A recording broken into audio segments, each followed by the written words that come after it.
భారతదేశంలో యువత విద్యార్థుల్లో పెద్ద ఎత్తున ఆగ్రహ జ్వాలలు పెరుగుతూ ఉన్నాయి.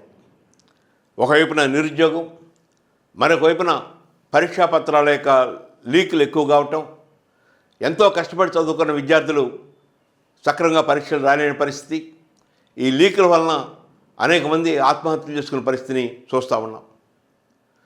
ప్రధానంగా నిరుద్యోగ సమస్య తీవ్రంగా ఉన్న ఈ సమాజంలో యువతలో ఎంతో ఆందోళన కొనసాగుతూ ఉంది. వీటన్నిటికీ అవకాశం కల్పిస్తూ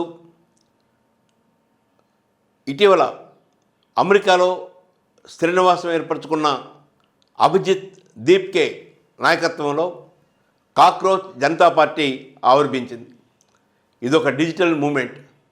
ఇది రాజకీయ పార్టీ కాదు, కానీ యువత విద్యార్థుల్ని మేల్కొల్పే ఒక పెద్ద మహా ఉద్యమంగా ప్రారంభమై అది అభివృద్ధితో వచ్చింది. ఢిల్లీలో జంతర్ మంతర్ దగ్గర శాంతియుతంగా మొదట వందలాది మంది అక్కడ గుమిగూడి కేంద్ర విద్యాశాఖ మంత్రి ధర్మేంద్ర ప్రధాన్ గారిని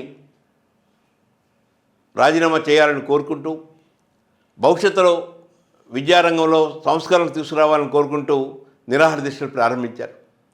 ఆ నిరాహార దీక్షలకి ప్రముఖ పర్యావరణవేత్త, విద్యావేత్త, సంఘ సంస్కర్త, రామన్ మెగసెసే లాంటి అవార్డులు పొందిన మహా మనిషి సోనం వాంగ్చుక్ ఆమరణ నిరాహార దీక్షకు పూనుకున్నారు.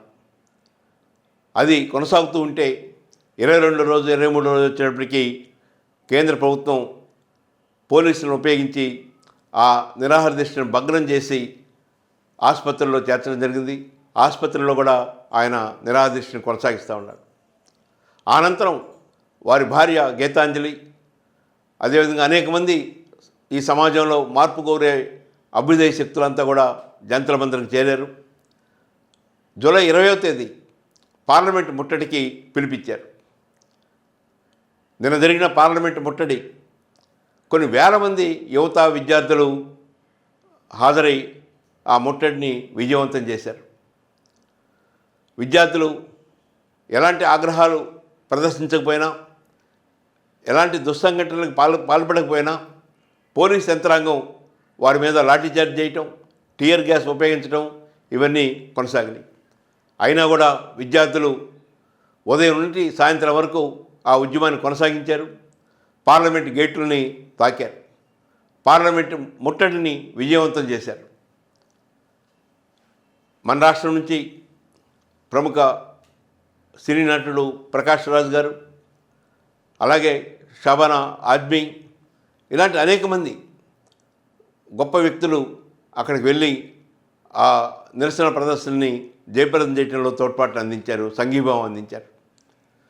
భారతదేశంలో ఉన్న ప్రధాన రాజకీయ పార్టీలన్నీ, ప్రతిపక్ష పార్టీలన్నీ కూడా ఈ ఉద్యమానికి మద్దతు పలికాయి.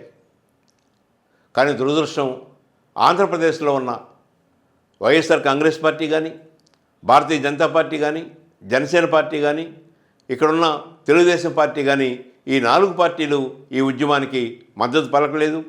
ఈ పార్లమెంట్ ముట్టడిలో భాగస్వామ్యం కాలేదు. ప్రధానంగా సోనం వాంగ్చుక్ లాంటి ఒక గొప్ప వ్యక్తి చేస్తున్న నిరసన దీక్షను కూడా మద్దతుని తెలియజేయని దీనస్థితిలో ఈ రాజకీయ పార్టీలు ఉన్నాయి. ఆంధ్రప్రదేశ్లోని ఈ ప్రధాన రాజకీయ పార్టీలు కేంద్ర ప్రభుత్వానికి అండగా ఉంటూ వారు చేసే ప్రతి తప్పులో భాగస్వామ్యం అవుతున్న పరిస్థితి బాధాకరం. ఈ పరిస్థితి మారాలి. ప్రత్యామ్నాయ శక్తులు ముందుకొచ్చి ఆంధ్రప్రదేశ్లో నిజమైన ప్రత్యామ్నాయాన్ని ఏర్పాటు చేసుకోవాలని జనచైతన్య వేదిక కోరుకుంటుంది.